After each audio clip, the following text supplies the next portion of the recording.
Assalamualaikum warahmatullahi wabarakatuh. Sebelumnya terima kasih kepada Bapak Rosyudin selaku dosen mata kuliah manajemen basis data dan teman-teman yang sudah menyempatkan untuk melihat video ini. Baik, kami dari kelompok 6 ingin menyampaikan hasil diskusi kami terkait ketergantungan fungsional. Sebelumnya, perkenalkan saya Selka Isoktavinova dengan NIM 043 dan teman saya Nurul Hikmah dengan NIM 048. Selanjutnya langsung saja kita masuk ke materi. Untuk yang pertama mengenai latar belakang dari ketergantungan fungsional, yakni normalisasi adalah proses sistematis untuk mengorganisir data dalam basis data guna mengatasi masalah seperti redundansi, inkonsistensi, dan anomali. Konsep utama dalam normalisasi adalah ketergantungan fungsional antara atribut dalam relasi. Dengan memahami hubungan antar atribut, perancang basis data dapat memisahkan data ke dalam tabel-tabel yang logis dan saling terhubung. Proses ini membuat struktur basis data lebih fleksibel, mudah dipelihara, dan mendukung pengolahan data yang andal. Oleh karena itu, memahami ketergantungan fungsional dan normalisasi ini sangat penting untuk merancang basis data yang efektif.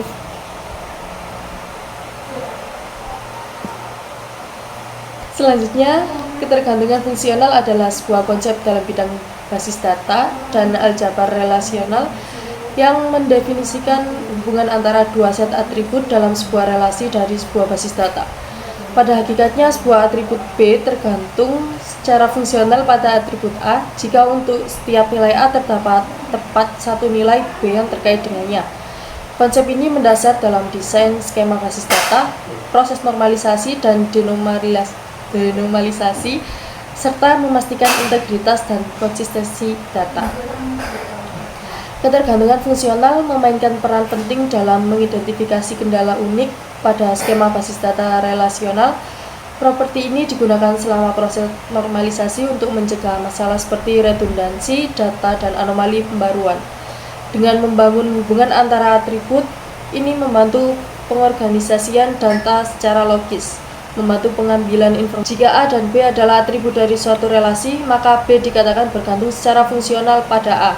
Jika setiap nilai A berhubungan dengan tepat satu nilai B, misalnya dalam tabel mahasiswa, NIM nama karena satu NIM hanya berhubungan dengan satu nama. Pertama, ketergantungan fungsional penuh, yaitu B bergantung sepenuhnya pada A, bukan hanya sebagian. Yang kedua, ketergantungan sebagian, yaitu B bergantung hanya pada bagian dari kunci utama. Yang ketiga, ketergantungan transitif, yaitu A, B, dan B, C, maka A menjadi C.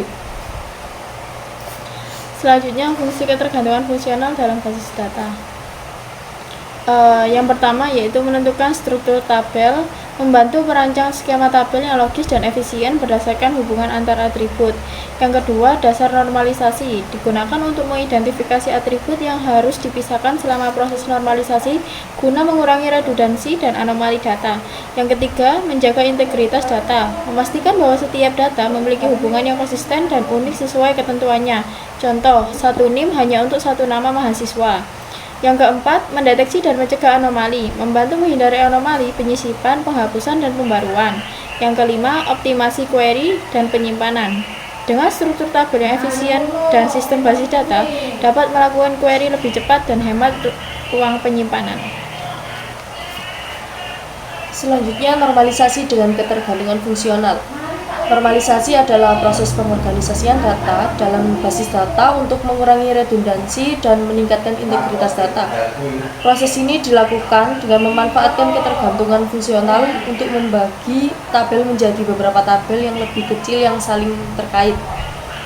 Tahapan normalisasi yang pertama, first normal form, yaitu setiap atribut dalam tabel harus memiliki nilai otomatik, yaitu tidak dapat dibagi lagi.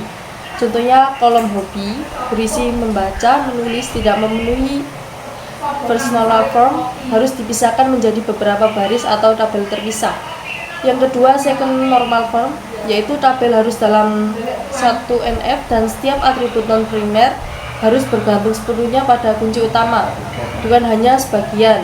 menghilangkan ketergantungan parsial.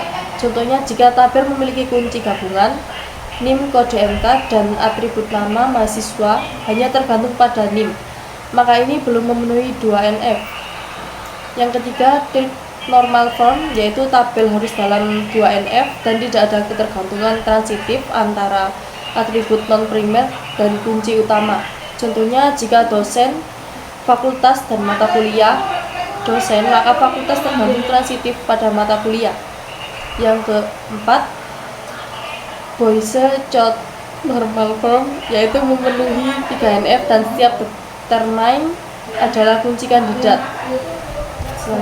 Selanjutnya mengenai sumber data, merupakan data mentah yang berasal dari berbagai sumber seperti dokumen, formulir, dan spreadsheet. Selanjutnya, ubah ke format tabel.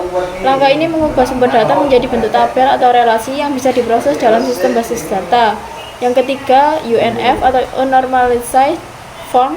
Ini adalah bentuk awal sebelum normalisasi. Data masih bisa mengandung atribut yang bernilai ganda atau berulang atau multi-value dan repeating group. Yang keempat, 1NF, First Normal Form. Syaratnya semua atribut harus memiliki nilai atomik atau tidak ganda.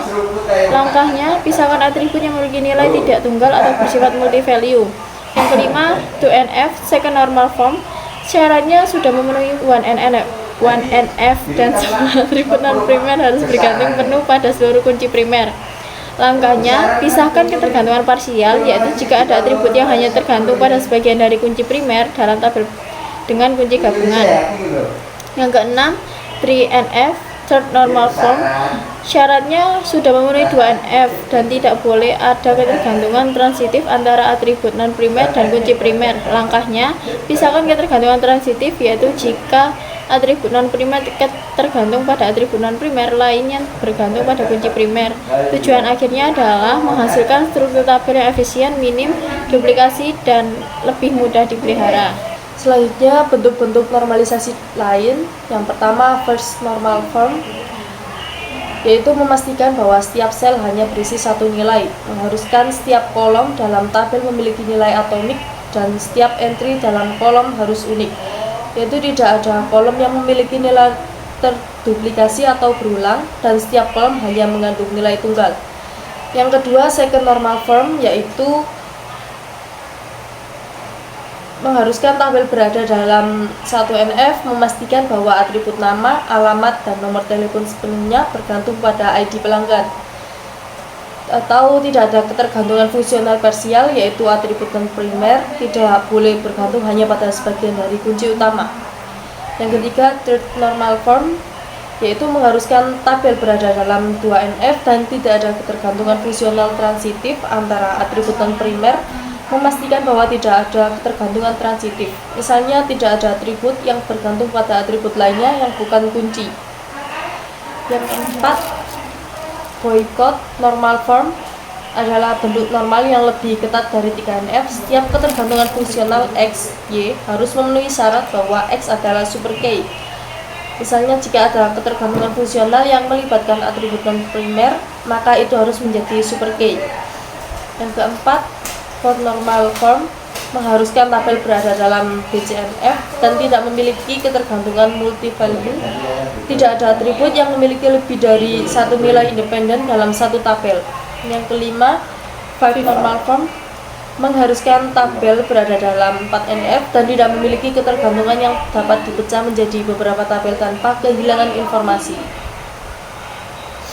Selanjutnya kami akan membuka pertanyaan di kolom komentar. Nanti kami akan membalas secara satu persatu.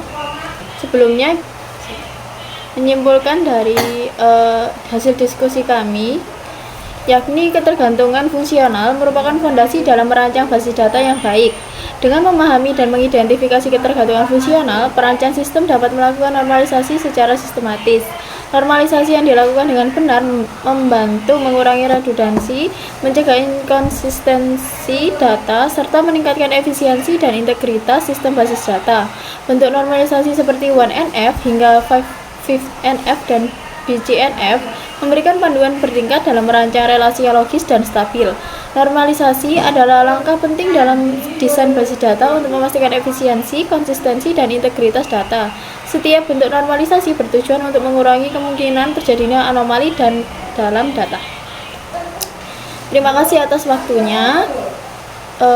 Selanjutnya untuk pertanyaannya bisa diisi di kolom komentar ya. Wassalamualaikum warahmatullahi wabarakatuh.